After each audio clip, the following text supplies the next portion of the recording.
En théorie, normalement, en France, dans le droit français, on n'a pas le droit de commenter une décision de justice. Voilà, c'est en théorie. Hein. En théorie, tout le monde, à partir du moment où il y a une décision de justice, tout le monde doit dire bon ben voilà, c'est comme ça et on ne doit pas la remettre en cause. La pratique est évidemment fort éloignée, a fortiori là, puisque là nous avons quand même affaire à ce que certains pourraient appeler, à juste titre, excusez-moi, j'ai un petit peu comment dirais-je, le rhume des foins. Rassurez-vous, c'est pas un rail de coq. Je ne suis pas comme ça, mais un petit peu dans l'air, parce que je sais il y a l'air conditionné qui a fait l'objet d'un changement de filtre à air. Bon, enfin bref, donc si j'ai éternu, voilà, je vous prie par avance de m'en excuser. Oui, je disais donc que s'agissant de cette juridiction, c'est quand même une juridiction d'exception en fait. Voilà. C'est-à-dire qu'en France, si vous êtes président de la République, vous ne pouvez tout simplement pas être jugé. Hein. Pendant la durée de vos fonctions, vous bénéficiez d'une totale immunité. Et si vous êtes ministre, eh bien, vous ne pouvez être traîné, et avec un certain nombre de conditions, que devant un organisme qui s'appelle la Cour de justice de la République, qui est vraiment très particulière et extrêmement politisée. Or, l'expérience montre, quand on regarde l'historique des ministres qui sont passés devant la Cour de justice de la République, que c'est une cour qui est quand même qui a blanchi. C'est presque une opération de blanchiment. Enfin, c'est-à-dire le nombre de ministres qui sont passés de là et qui en sont sortis blanchis. C'est extraordinaire. Hein. Je crois qu'il y a eu je crois que c'était Madame Lagarde était passée, Monsieur Fabius, Monsieur, je sais pas si vous avez d'autres, comment? Balladur. Édouard Balladur. Enfin, il y a eu un paquet de gens qui sont passés, qui sont tous ressortis blanchis en fait de cette affaire. Bon, alors moi personnellement, je considère que c'est pas normal. Voilà. Je considère que la gestion du Covid a été une gestion délirante. Il est vrai qu'il y avait à la tête de l'État quelqu'un. Il y a deux personnes, faut pas l'oublier, la deuxième. Le premier, c'était Macron. Le deuxième, faut surtout pas l'oublier, c'était Édouard Philippe, qui ont été les personnes qui ont pris les décisions politiques. Voilà. Donc les autres, à la limite, bon, Véran, vous avez vu ce que c'est. Véran, c'est pas grand-chose. C'est un subalterne. Bon, Madame Agnès Buzyn, elle est partie assez vite parce qu'elle a senti que ça sentait très très mauvais. Et puis le dernier, c'était qui était poursuivi Philippe Castex et puis. Ah oui, Castex. Oui, le Premier ministre. Et pourquoi lui et pas Édouard Philippe Véran et Buzyn. Philippe Véran, Buzyn. Ah, c'est Philippe, pardon. Bon. Moi, je trouve ça délirant. Il suffit de voir ce qui s'est passé dans d'autres pays du monde. Voilà. Dans d'autres pays, je pense à la Suède, par exemple. Ben, la Suède a fait ça de façon très, très, comment dirais-je, limitée. D'ailleurs, les journaux français brocardaient le pari de la Suède. Brocardaient encore plus, tiraient à boulet rouge sur la Biélorussie, puisque Loukachenko, le président biélorusse, avait dit que lui, c'était comme une grippe, comme d'habitude, il faisait rien du tout. Alors on l'a traîné dans la boue, évidemment, dans les médias français. Les Suédois, c'était un petit peu différent, mais pas très différent. Eux, ils n'ont pas fermé du tout. Il n'y a pas eu du tout de couvre-feu. Ils ont laissé les gens circuler. On a dit que c'était quand même très très dangereux, l'école suédoise. Et puis au bout du compte, quand on regarde avec le recul du temps, ben on s'aperçoit qu'en France, ça a été à l'origine de 5 à 600 milliards d'euros de dettes supplémentaires. C'est à se demander si c'était pas l'objectif poursuivi par Macron. Ça a été également l'objet, il y a eu des vaccinations de masse avec ces injections ARNM dont on découvre avec le temps que ça n'est pas l'hécatombe annoncée par les prophètes de malheur. Il y a des prophètes de malheur qui parlaient d'avoir des dizaines et des dizaines de millions de morts. Bon, heureusement, ça n'est pas ça. Mais ça n'est pas non plus le produit totalement, avec une totale innocuité qu'on a voulu nous faire croire. C'est quelque chose qui n'empêchait pas la pandémie.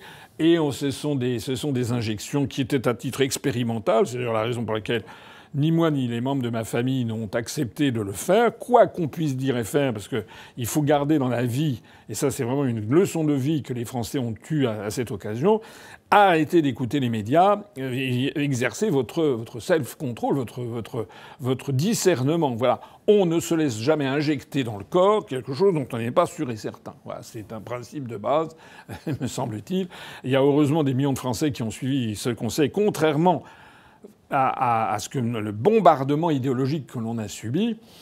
Il y avait derrière tout ça des affaires de gros sous.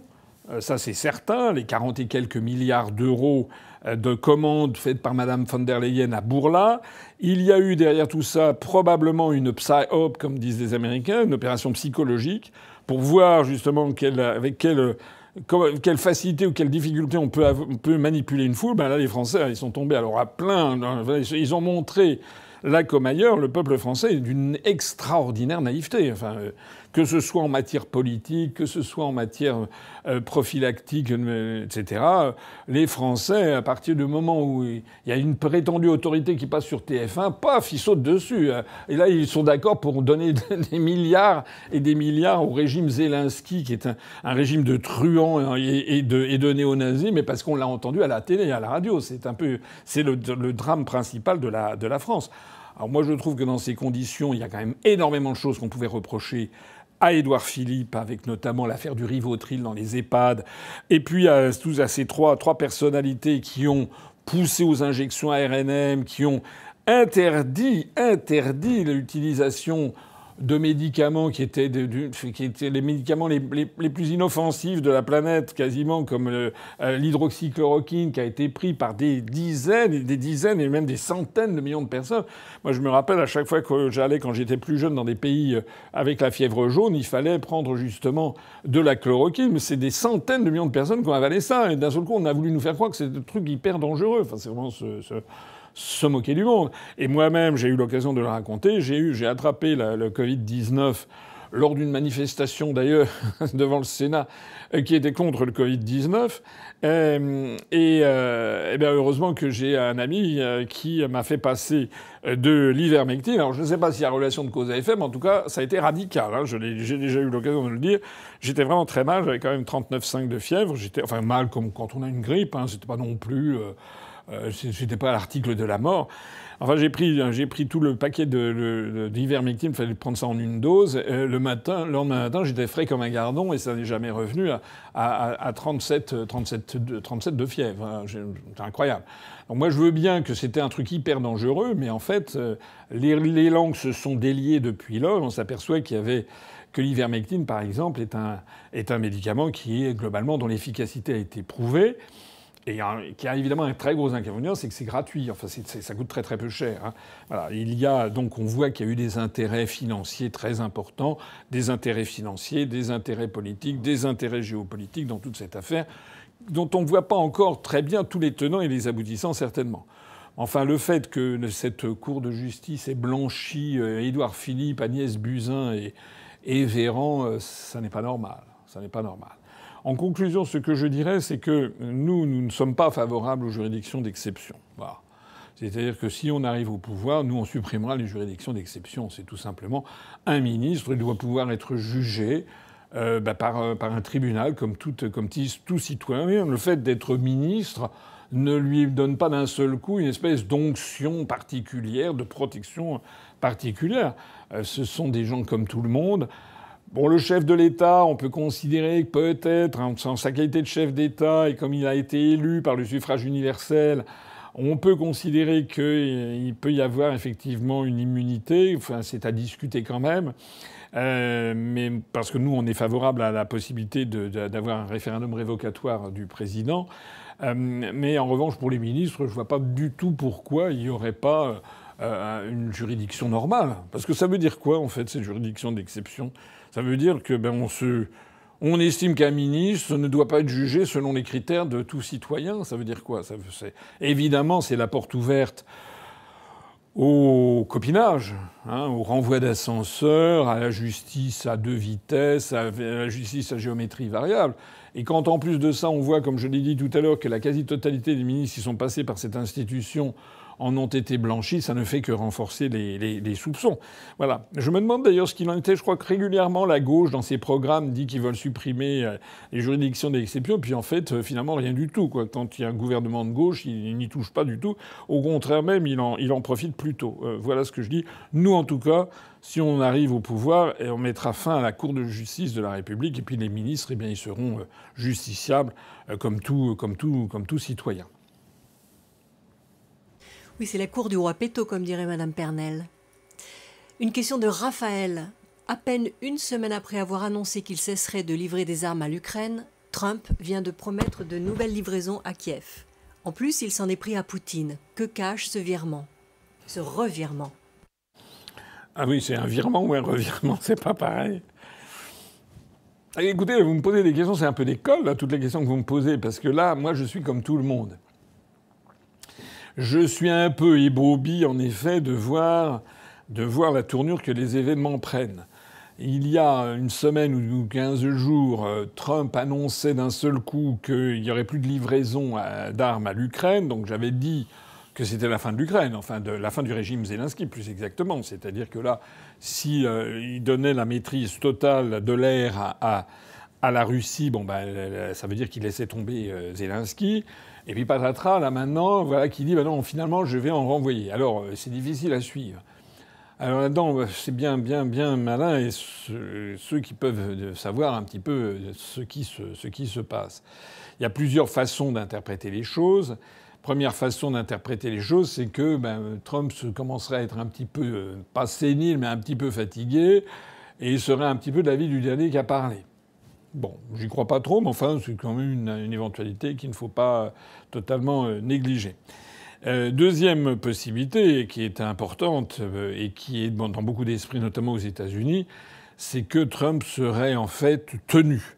Et notamment aux États-Unis. Alors ça, c'est quelque chose qui est ravageur pour Trump, notamment pour les élections de mid-term qui vont arriver en novembre de l'année prochaine. Il y a encore du temps d'ici là, mais il y a quand même beaucoup d'Américains qui avaient soutenu Trump, en particulier parce qu'il disait qu'il allait assécher le marigot de Washington, il allait s'attaquer à l'État profond. Et le symbole même de cette volonté qu'il avait affichée, c'était de rendre public tous les dossiers sur l'assassinat de Kennedy. Ce qu'il a fait, mais on s'est aperçu qu'en fait les dossiers avaient été expurgés, donc il n'y a pas eu des telles révélations que ça. Ici ou là, on a cru comprendre quand même. C'est sorti d'ailleurs il y a quelques jours qu'il y avait un agent de la CIA qui avait été en contact avec Lee Harvey Oswald, l'assassin présumé unique de Kennedy. Et là maintenant, il est avéré que ce type avait eu quelques jours avant l'assassinat contact avec un agent de la CIA. Bon. Il est apparu aussi ici ou là, mais alors certains disent non, c'est fake news, etc., que dans les dossiers Kennedy, il aurait été question plusieurs fois de l'État d'Israël et d'un réseau israélien, et puis que tout ceci aurait été gommé. En définitive, on n'a pas eu le grand déballage auquel tout le peuple américain s'attendait, sachant qu'il y a quand même aux États-Unis une écrasante majorité des Américains qui ne croient plus du tout dans la version officielle du rapport Warren qui avait été fait justement par la CIA, etc., et qui concluait au fait qu'il y avait eu un assassin unique. Je crois qu'il y a 80%, 90% des Américains qui ne le croient plus. Alors sur l'affaire Epstein, c'est un petit peu la même chose, c'est-à-dire que Jeffrey Epstein donc faisait venir dans une île des Caraïbes, il organisait des parties fines avec toute la jet-set américaine et étrangère aussi, puisque le prince Andrew du Royaume-Uni a mouillé jusqu'au cou dans ces scandales. C'était des parties fines avec notamment des jeunes filles qui étaient très très jeunes. Il y aurait eu donc des listes de gens qui avaient pris l'avion personnel de Jeffrey Epstein. Et puis il y aurait eu, paraît-il, on ne sait pas, des films, des photos compromettantes qui auraient été prises. Voilà. Donc on est à la limite du show business, de la politique, de l'affaire d'exploitation sexuelle de mineurs, de pédophilie. Enfin, tout ça, c'est évidemment un cocktail absolument explosif. Et il y a énormément d'électeurs de Trump qui s'attendaient à ce que Trump rende publique la liste de tous les participants, et plus que la liste. Voilà. Sauf qu'on a vu apparaître ici ou là des photos, on voyait Trump lui-même jeune avec Jeffrey Epstein. Bon, mais c'est pas parce que quelqu'un a rencontré Jeffrey Epstein que ipso facto il participait à ces orgies avec des mineurs. On n'en sait rien en définitive. Mais enfin, évidemment, ça a écorné l'image de Trump. Et ce qui a beaucoup plus écorné encore son image, c'est qu'il a refusé, aux dernières nouvelles, de publier la liste. Et puis, on a vu, vous avez vu ce tweet de Elon Musk qui a fait un tweet pour se moquer ouvertement de Trump, en considérant que Trump se moquait des Américains. C'est sans doute une des raisons du divorce, d'ailleurs, de Trump et de Musk. C'est que Musk considère que Trump n'a pas respecté les électeurs et qu'il n'a pas fait ce qu'il devait, c'est-à-dire rendre publique cette fameuse liste. Alors pourquoi est-ce que Trump n'a pas rendu cette liste ? Les rumeurs vont bon train dans toute cette affaire. Quels étaient les liens de Epstein avec le Mossad israélien ? Disons les choses telles qu'elles sont.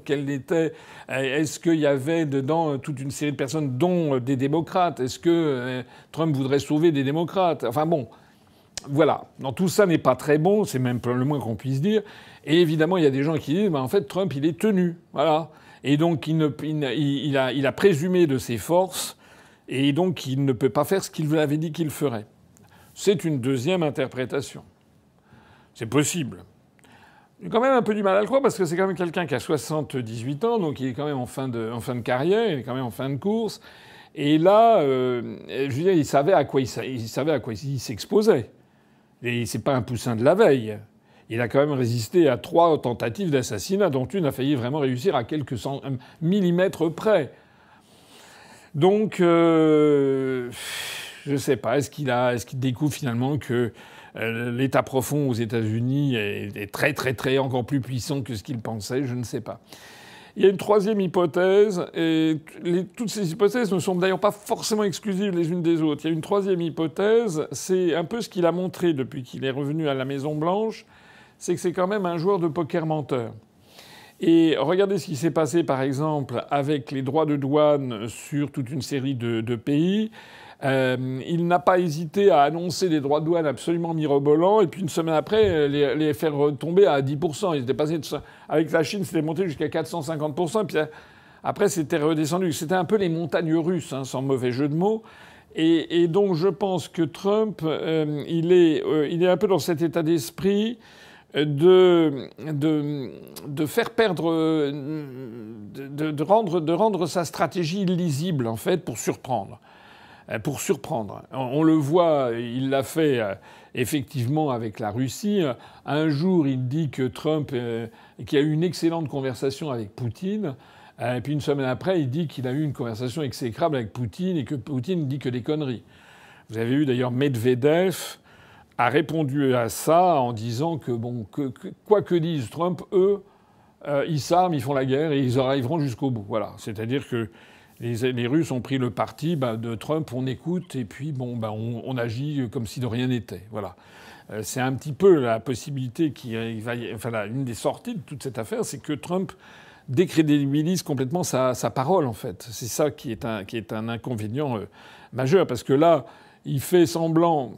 Moi, j'ai du mal, personnellement, mais chacun peut avoir son opinion. Moi, avec l'expérience que j'ai, avec la connaissance que j'ai du monde diplomatique, etc., j'ai quand même du mal à suivre et à penser aussi que je trouve que Trump est insincère. Voilà. Je pense que lorsque, par exemple, vis-à-vis de l'Iran, c'est pas vrai c'est pas vrai. Il n'a pas détruit l'ensemble de l'appareil nucléaire comme il l'avait proclamé. Il y a eu une entente quand même plus ou moins tacite avec le régime iranien, puisque la meilleure preuve, c'est que, en définitive, ils ont le système des sites nucléaires iraniens n'a été que effleuré, semble-t-il. Et par ailleurs, lorsque les Iraniens ont répliqué, ils ont envoyé des bombes sur une base militaire installée au Qatar, en prévenant les Américains qu'ils allaient envoyer des bombes, ce qui a permis aux Américains de retirer leurs troupes. Et d'ailleurs, après, Trump a remercié les Iraniens. Enfin, moi, j'ai jamais vu un truc pareil. Ça n'existe pas. Donc, c'est en fait une espèce de simili-guerre. Voilà. Il y a eu... C'était une espèce de comédie, de scène. Voilà.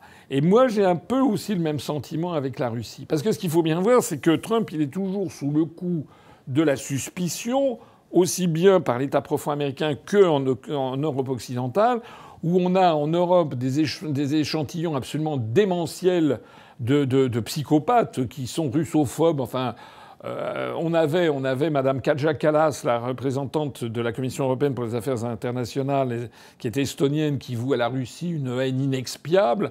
Mais on a également, là, nous, on a à domicile, si j'ose dire, on a Jean-Noël Barrot, qui est complètement siphonné.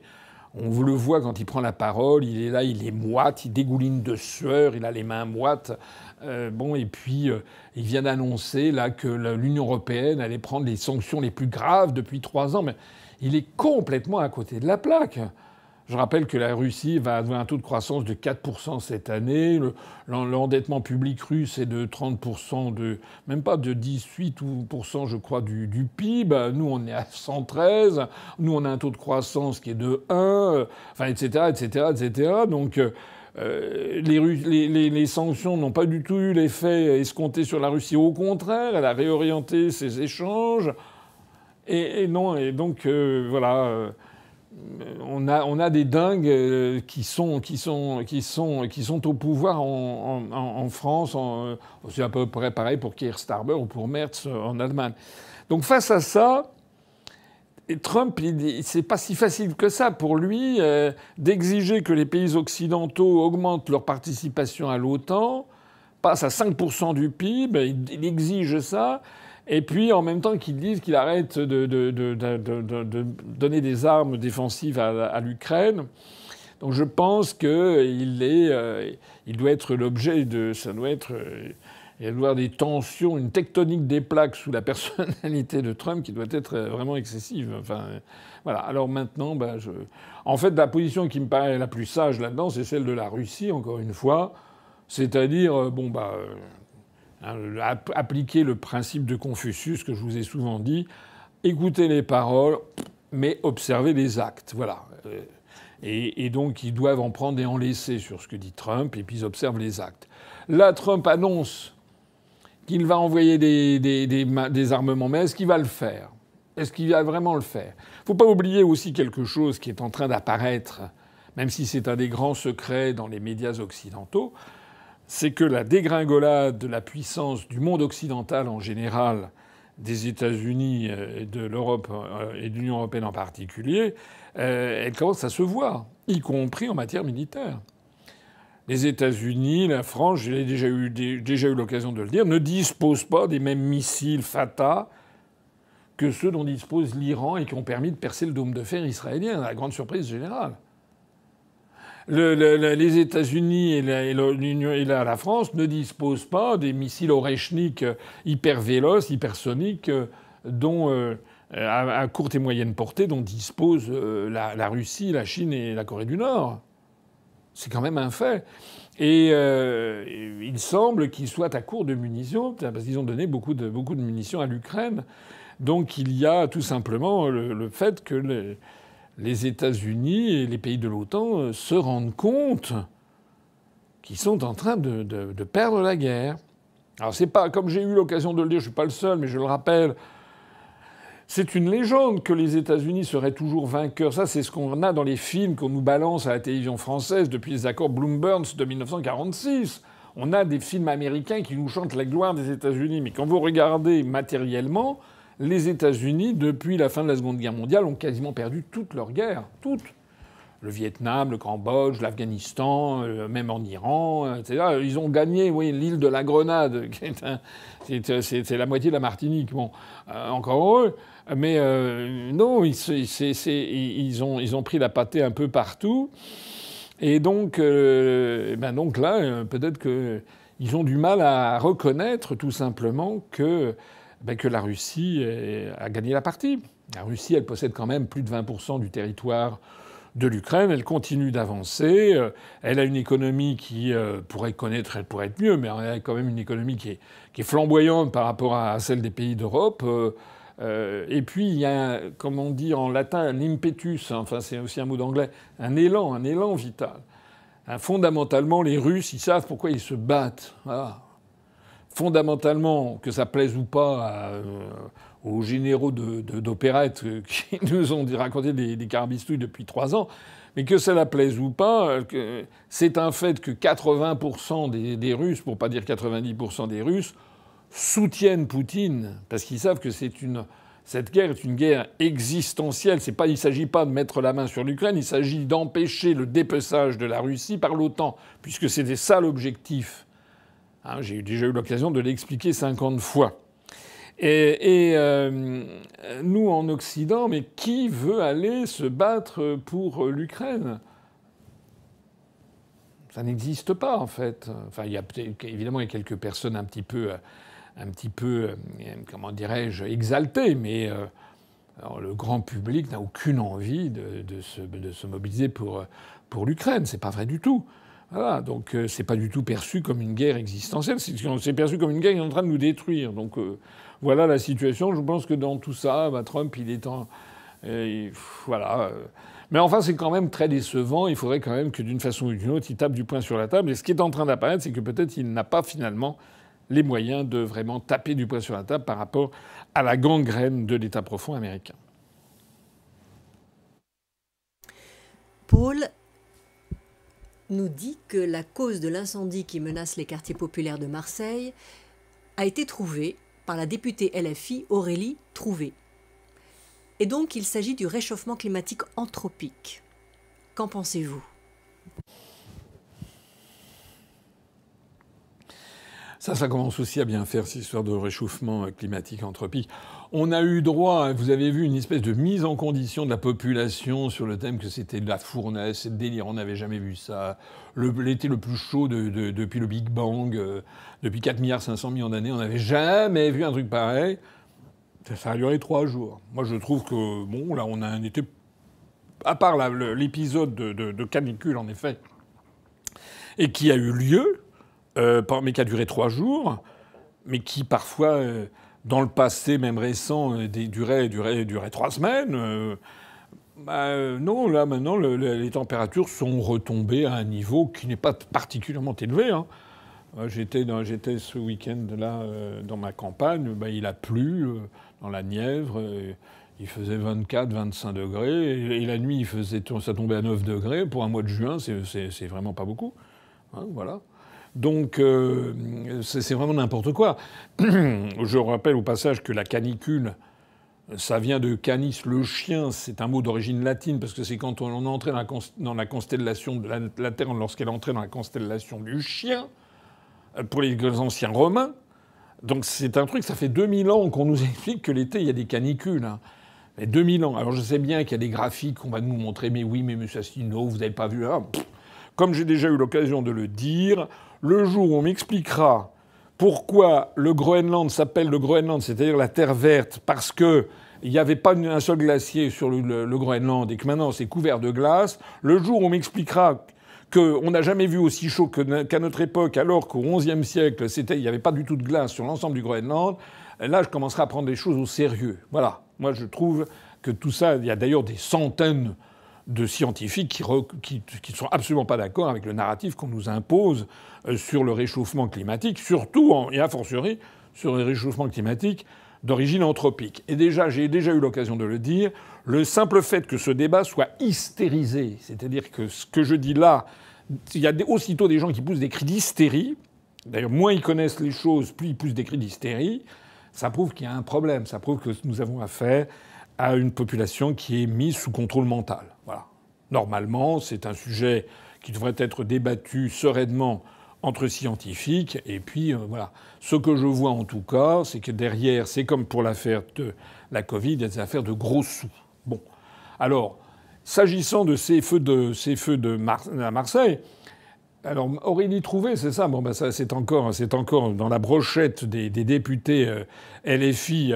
Je ne sais pas comment a fait Mélenchon, mais enfin, il a vraiment mis un soin tout particulier à trouver ces députés, parce que c'est quand même assez dingue ce que l'on voit. Entre les déclarations de M. Delogu qui dit en Algérie, les déclarations Mme Panot et Mme Aubry qui vont distribuer des pilules contraceptives en Pologne, enfin piétinant la souveraineté nationale de la Pologne au passage, etc., etc. Et maintenant, on a cette Aurélie Trouvé qui a rien trouvé de mieux que de dire que les feux de forêt, c'était dû au réchauffement climatique. Enfin, la pauvre fille, c'est dingue. Moi, quand j'étais enfant, il y avait déjà des feux de forêt. D'ailleurs, si j'ai bien compris, en plus, sur cette affaire à Marseille, c'est une voiture qui a pris feu. Voilà. Donc c'est une voiture qui a pris feu. Alors je ne sais pas si c'est le cas, mais enfin, vous savez que les voitures qui prennent feu à notre époque, d'abord, moi je sais pas, il y a 20 ans, mais les voitures prenaient pas feu.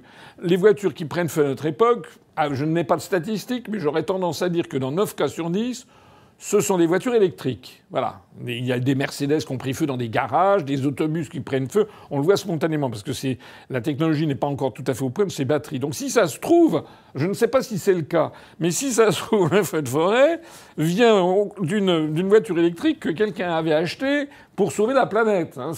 Ça serait la cerise sur le gâteau, cette histoire. En tout cas, ce qu'il faut retenir, c'est que Madame Trouvé, ça n'a pas d'importance.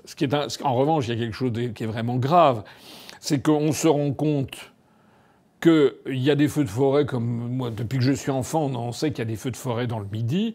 Il y a eu des années où il y a eu des feux terribles, d'ailleurs.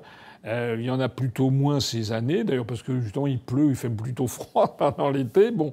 Mais en 2022... Macron avait fait la promesse de moderniser complètement la flotte de Canadair. Les Canadair, ce sont ces avions, vous connaissez, qui font un peu amphibies, si j'ose dire, et qui peuvent se poser tout en volant sur un lac, et puis avec une trappe, ils embarquent, je crois que c'est 6 tonnes d'eau, 6000 litres d'eau, et puis ils repartent tout de suite, et ils vont balancer ça sur une forêt. Donc c'est très très efficace. Il y a une noria de Canadair, ils peuvent... Alors, si vous recevez 6 tonnes d'eau sur un feu d'un incendie dans la forêt, et puis qu'il y a 6 tonnes, et puis 12, et puis 18, et puis etc., ça fait quand même, c'est très efficace. Donc Macron, il y avait eu des feux de forêt en 2022, il avait dit, effectivement, on a un parc de Canadair qui est à bout de souffle. J'ai découvert ça, la moyenne d'âge des Canadair, c'est 30 ans. Je ne sais pas si vous vous rendez compte.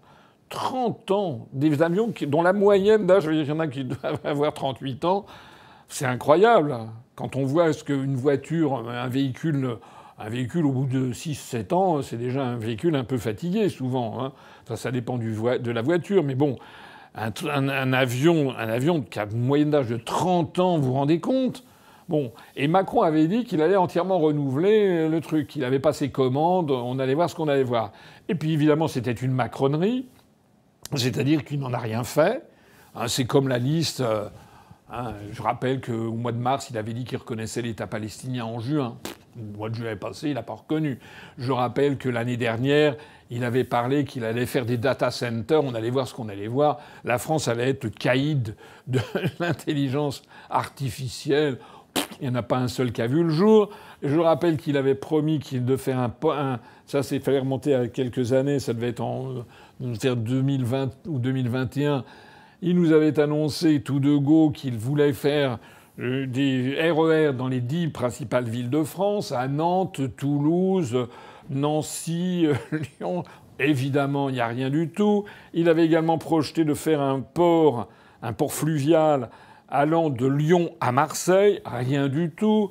Il nous avait dit aussi qu'il allait baisser les impôts. Rien du tout. Que ça allait être la Start-up Nation. Rien du tout. Enfin, c'est un désastre dans tous les domaines. Et donc, il avait annoncé qu'il allait entièrement moderniser la flotte de Canadair.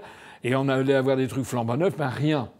Plus exactement, il y avait quand même des achats qui avaient été passés pour 4 Canadair. Et si j'ai bien compris, c'est l'inénarrable Gabriel Attal, cette espèce de blanc-bec qui est nul, mais d'une nullité extraordinaire.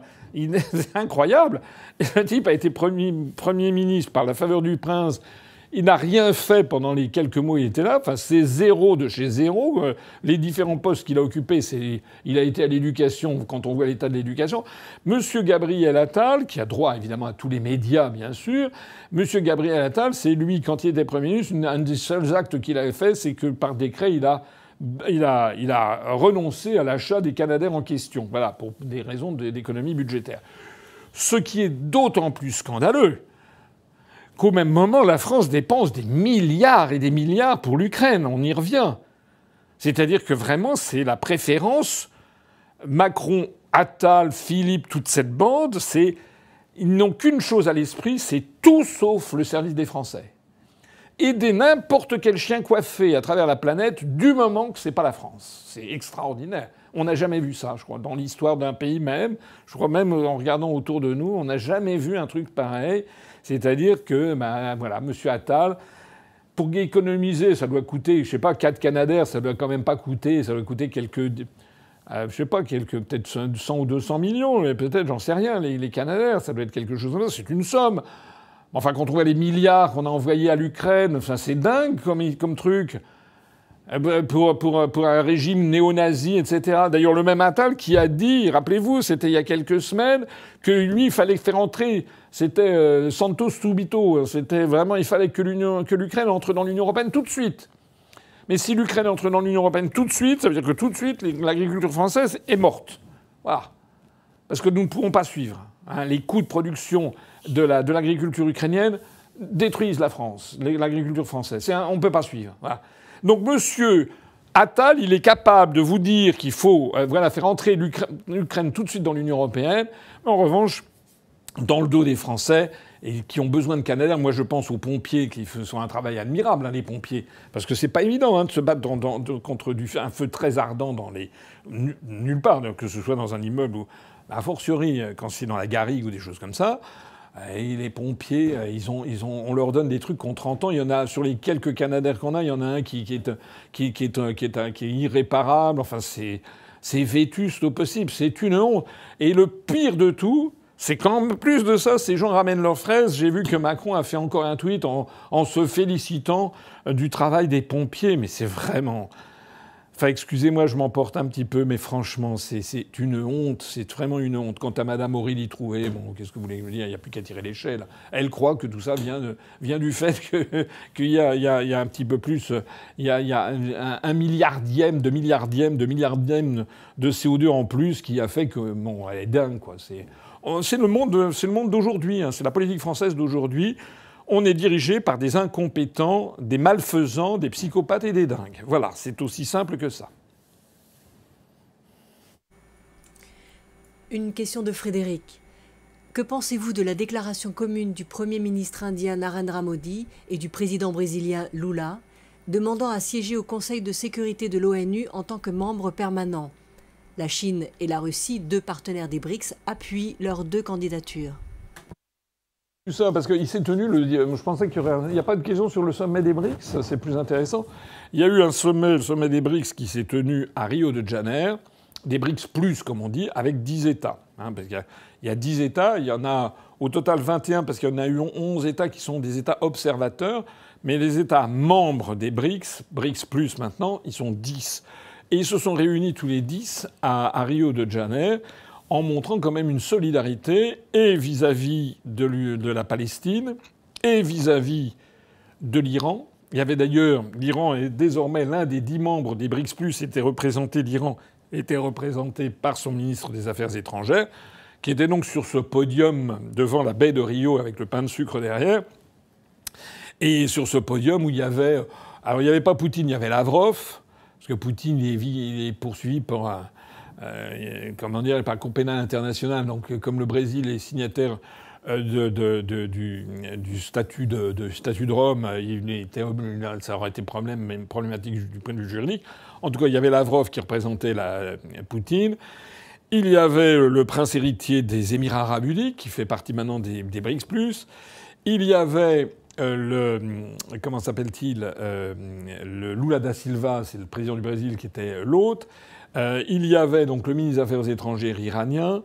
Il y avait non pas Xi Jinping, mais le Premier ministre chinois, parce qu'il se dit, je ne sais pas si c'est vrai, mais il se dit que Xi Jinping serait malade et qu'il serait en train d'organiser sa succession peut-être pour prendre la présidence de la commission militaire, comme c'est comme ça que termine en règle générale les carrières des chefs d'État chinois. Ça s'appelle l'empereur derrière le rideau, c'est une tradition chinoise. Il y avait le Premier ministre égyptien, il y avait le Premier ministre éthiopien, il y avait Narendra Modi, justement, le Premier ministre indien, et puis j'en oublie, il y avait Cyril Ramaphosa, le président d'Afrique du Sud, et puis il y en a un dernier que j'ai dû oublier dans le lot. je ne sais plus. Ah si, c'est le président indonésien qui était là. Voilà. Donc c'est-à-dire, ça représentait quand même 50% de la population mondiale, hein, et 40 et quelques pourcents, 38% du PIB en parité de pouvoir d'achat. C'est absolument colossal, hein, voilà. Et 1800 satellites dans le monde. Donc là, on assiste vraiment à un basculement du monde, et l'Occident est de plus en plus isolé. C'est pas l'Iran qui était isolé, hein. Parce qu'à cette tribune-là, vous aviez la moitié de la population mondiale représentée, dont le ministre des Affaires étrangères iranien. Donc ça, c'est vraiment important. Alors en effet, j'ai vu qu'après ça, Narendra Modi a dû poursuivre ce qu'on appelle une visite bilatérale après le sommet qui s'est tenu dimanche et lundi. Et donc j'ai vu hier, en effet, qu'il y a eu une déclaration de Narendra Modi et de Lula da Silva, donc au nom de l'Inde et du Brésil, pour réclamer d'avoir un siège permanent au Conseil de sécurité. Voilà. Alors, qu'est-ce que vous voulez que je vous dise ? Sur le fond, ils ont raison. C'est sur le fond, quand on pense que l'Inde, qui a 1 milliard, c'est le pays le plus peuplé du monde, 1,5 milliard d'habitants, et maintenant ça doit être la 6e économie mondiale, que le Brésil, qui est un pays géant, de grand géant d'Amérique du Sud, avec 211 millions d'habitants, c'est vrai qu'ils auraient peut-être davantage leur place, ou en tout cas ils auraient leur place au Conseil de sécurité. Pas forcément davantage que le Royaume-Uni et la France, parce que le Royaume-Uni et la France sont des pays beaucoup plus petits, mais qui ont quand même des langues qui sont parlées dans le monde entier, et puis qui possèdent l'armement nucléaire, entre autres choses, et qui ont des possessions un peu partout. Mais eux, d'ailleurs, ils ne réclament pas de prendre la place du Royaume-Uni et de la France, ils réclament d'avoir des sièges pour eux. Alors, je trouve qu'ils n'ont pas forcément tort, parce qu'ils disent, et ils ont raison, que le Sud global n'est pas suffisamment représenté. Voilà. Et ils ont le sentiment, par exemple, devant... On retombe d'ailleurs sur l'affaire du Moyen-Orient. Que ça plaise ou que ça ne plaise pas, 90% de la population planétaire est horrifiée par ce que fait Israël à Gaza. C'est comme ça. Et donc, il y a énormément de pays du monde qui considèrent que le Conseil de sécurité est d'une mollesse insigne par rapport à Israël pour faire respecter les termes de la Charte des Nations Unies. Voilà. Pareil d'ailleurs pour l'attaque contre l'Iran, parce que qu'on le veuille ou non, cette attaque qui a été lancée par Israël contre l'Iran contrevient au droit international public. Il n'y a pas un seul juriste au monde qui dira le contraire, sauf évidemment s'il est de parti pris. Mais un juriste, comment dirais-je, voyant les choses avec la sérénité nécessaire, ne pourra pas conclure autrement.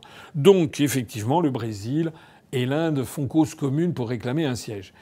Alors là où ça c'est mon expérience du Quai d'Orsay, je crois que j'en avais déjà parlé, c'est que c'est pas la première fois en fait, c'est pas un scoop extraordinaire, parce que ce qu'il faut savoir, c'est que d'abord, il faut réformer la Charte des Nations Unies pour que ce soit ça. Ça se décide pas comme ça, c'est avec la Charte. Et pour décider ça, il faudrait l'accord majoritaire de l'Assemblée générale. Ça sera facile à trouver, je pense. Enfin, quoique, avec le bémol de ce que je vais dire dans un instant. Mais surtout, il faut aussi avoir l'accord du Conseil de sécurité, où il y a 5 puissances avec le droit de veto. Voilà. C'est-à-dire que les États-Unis peuvent mettre leur droit de veto. C'est aussi simple que ça. Mais il y a un problème dans ces histoires, c'est que c'est un système auto-bloquant. Pourquoi ça ? Parce que l'Inde dit qu'elle veut être membre permanent, d'accord, avec le Brésil qui a 211 millions d'habitants. Sauf que l'Inde, elle a un voisin qui s'appelle le Pakistan, qui a 250 millions d'habitants.